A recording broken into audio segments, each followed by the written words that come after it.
चलिए अब हम देखते हैं। प्रश्न 1। गुरुजी थैली में क्या लिए जा रहे थे? ये आपका प्रश्न 1 है। हेलो एवरीवन, आज हम PT3 का सिलेबस देखेंगे, जिसमें रिमझिम में से पाठ 9, 10 और 11 है। पाठ 9 कब आऊं, पाठ 10 क्यों जी मल और कैसे केसलिया, और पाठ 11 मीरा बहन और बाघ। और मैं और मेरा व्याकरण में से पाठ 8, 9 और 10। पाठ 8 सर्वनाम, पाठ 9 विशेषण और पाठ 10, 11। इस तरह टोटल 6 पाठ हैं, जो कि 3 रिमझिम से और 3 मैं और मेरा व्याकरण से। इसमें अब परीक्षा में पूछा जाएगा जूम एग्ज़ाम में से 10 मार्क्स का और गूगल फॉर्म वाले में 15 मार्क्स का। जूम वाले में प्रश्नों के उत्तर लिखना होगा, जो हम पार्ट 1 में देखेंगे। प्रश्नों के उत्तर लिखिए और पार्ट 2 में सही विकल्प चुनकर सही का चिन्ह लगाइए।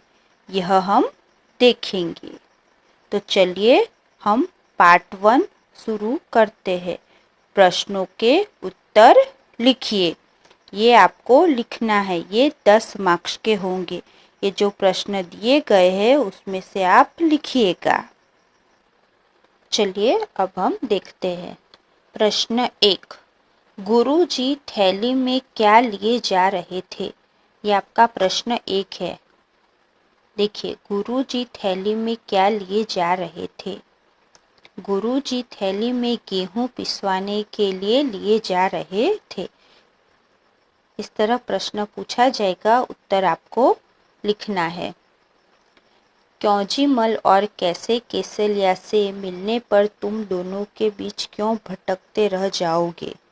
इसका उत्तर देखिए, ये लिखना है।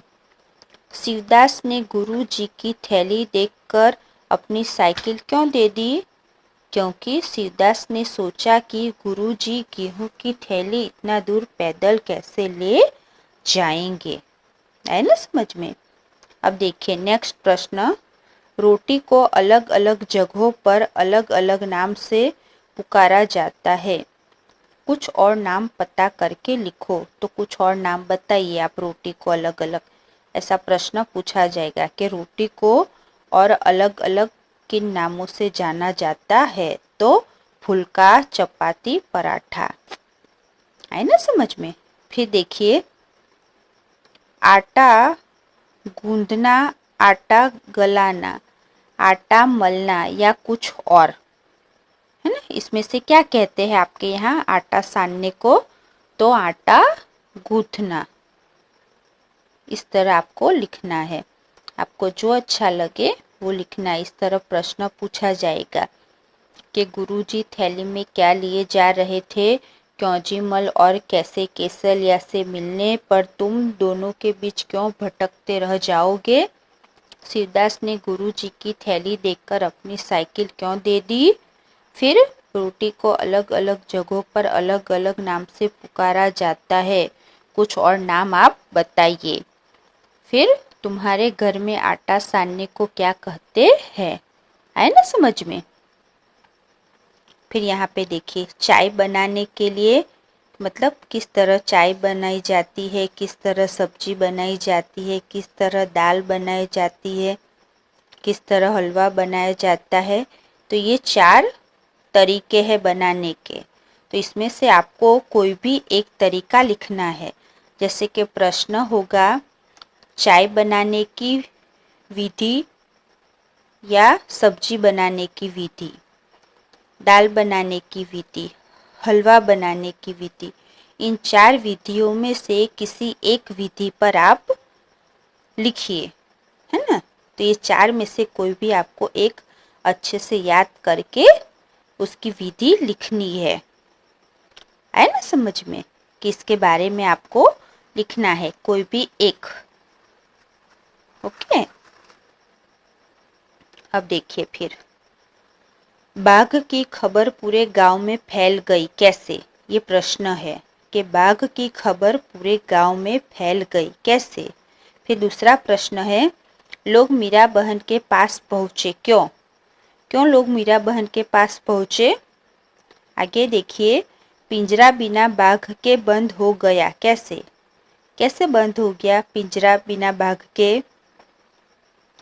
इस तरह ये 3 प्रश्न है, ये भी आपको अच्छे से याद करना है, इसमें से आपको लिखना है।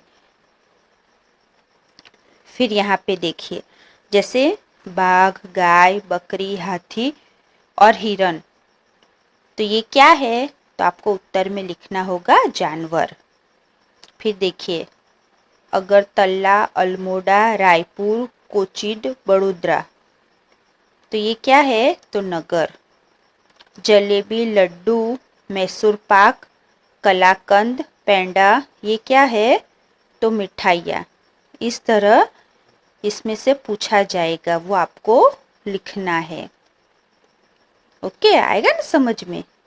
इस तरह इतने में से आपको प्रश्न पूछा जाएगा, उसका उत्तर लिखना है। 10 मार्क्स का पूछा जाएगा इशारों में से। जैसे अभी इसमें से कोई एक प्रश्न पूछा जाएगा, जैसे कि गेहूं, बाजरा, चावल, रागी, मक्का क्या है? तो आप लिखोगे फसल। आए ना समझ में?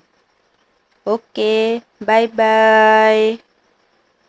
अब हम पार्ट 2 वीडियो में सही विकल्प चुनकर सही का चिन्ह लगाइए देखेंगे। ओके।